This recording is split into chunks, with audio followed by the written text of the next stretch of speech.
like I said, I'm just honored to be a part of it and be with the governor and for him to understand what a lot of these athletes have been going through for so many years. So it's the start of something that we believe is special.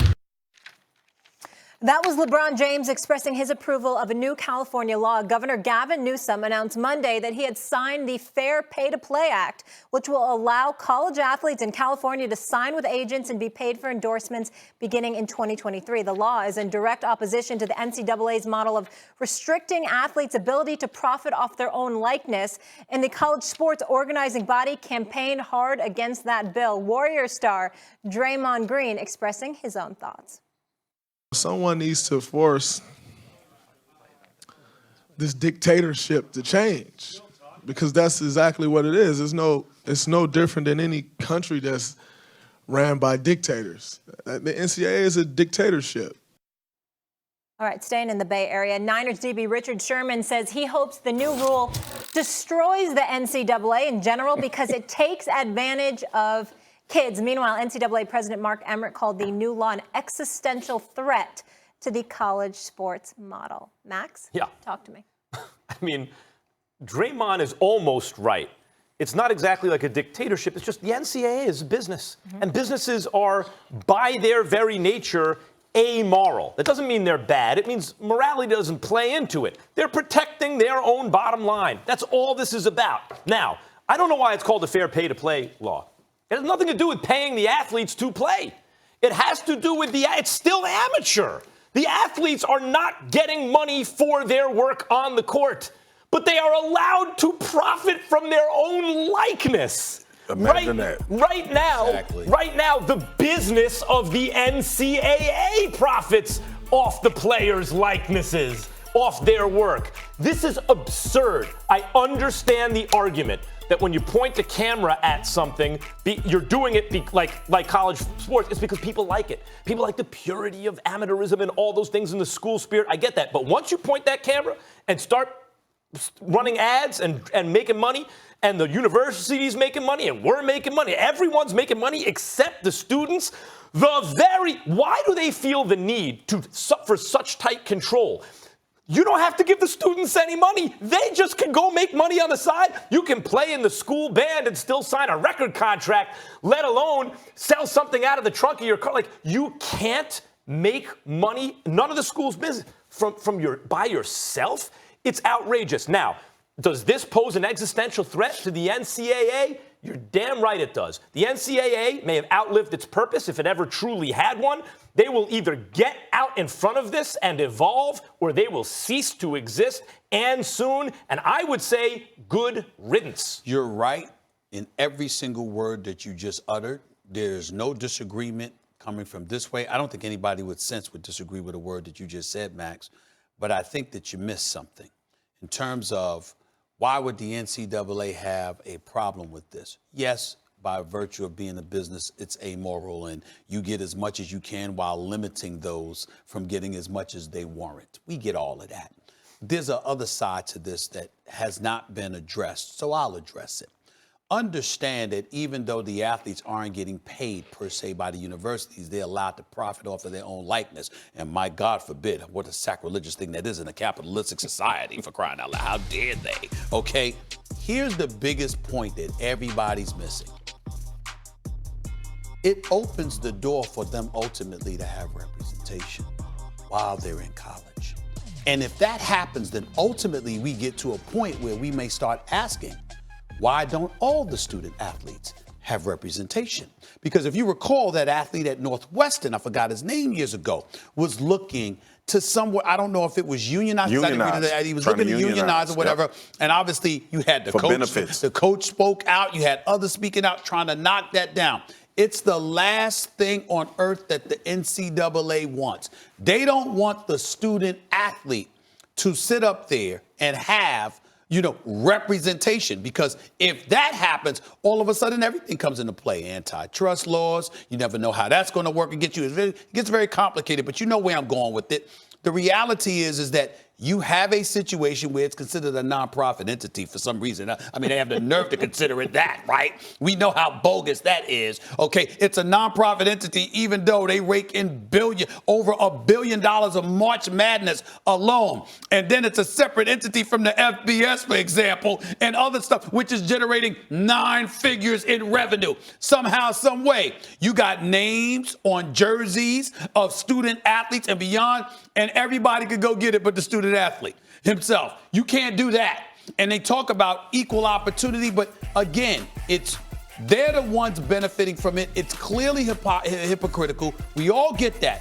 But ultimately, what this comes down to is stopping the student athlete from getting representation and turning this in to the business it truly is on both sides. They don't mind it being business for them, but they want to hide behind a veneer of amateurism to get away with all the stuff that they can get away with, tax benefits and beyond. All of this stuff gets opened up the day that you acknowledge it truly is a business. That is what they are trying to stop, and they are being exposed for it. And thanks to LeBron James, thanks to Draymond Green, thanks to all of those athletes out there who have spoken out on this issue, because God knows they didn't have to. And I give them props for bringing it up. I'm so glad we are able to disseminate between athletes being smart now, because that's all this is. This is the evolution of athletes paying attention to the business model. And I'm going to be honest with you all. 2001 to 2005, I was in college. I never one time thought about how much the NCAA was making. Never one time thought about how much we made at an LSU football game, how much you made in concession, how much those jerseys made. Not one time did I ever think about it. What the NCAA missed was the fact that the minds of these athletes were now being influenced with an influx of technology that wasn't readily available to a lot of generations before them. So all they do now is understand the business model of what the NCAA is. So to both of you all's point, here's the thing for me, though, foundationally. Like, if we want to dumb it down and make it plain for a guy like myself, the ability for you to make money off who you are should be foundational. It should be one of those situations where a kid like myself, or majority of the kids that are going to compete at high level D1, regardless of what sport, are usually coming out of situations where they have to take on some responsibility for their family's well-being. Now, whether you want to blame the parents or blame the people before them, they shouldn't have to do that. They shouldn't have to help. I had to help my mom when I was in college.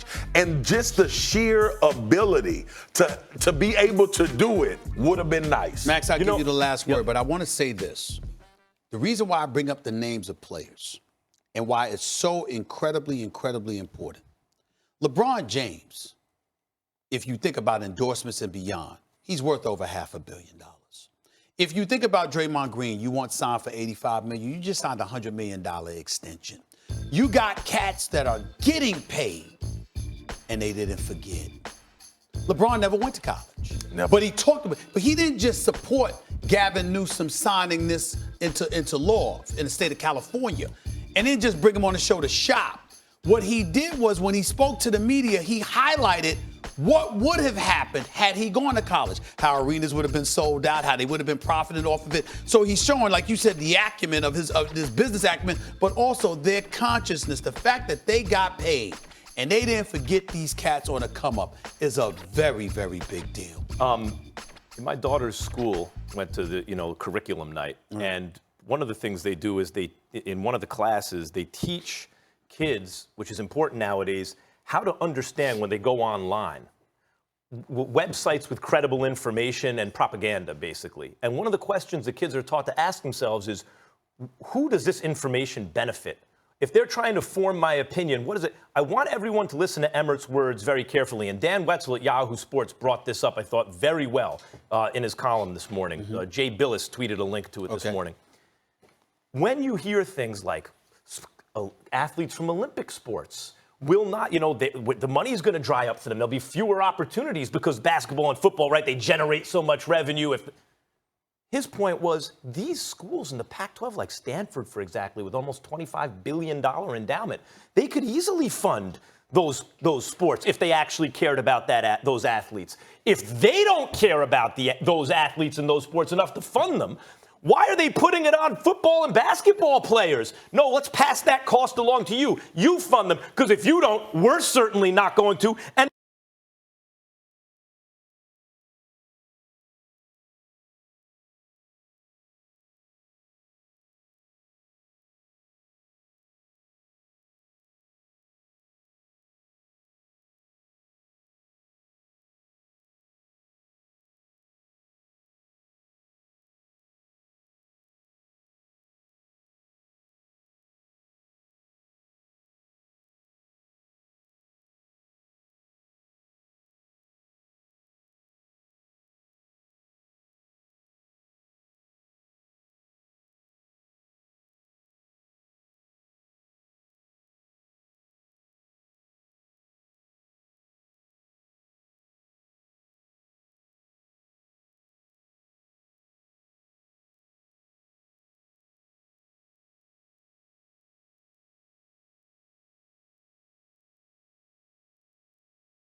Gatorade packs carbs to refuel.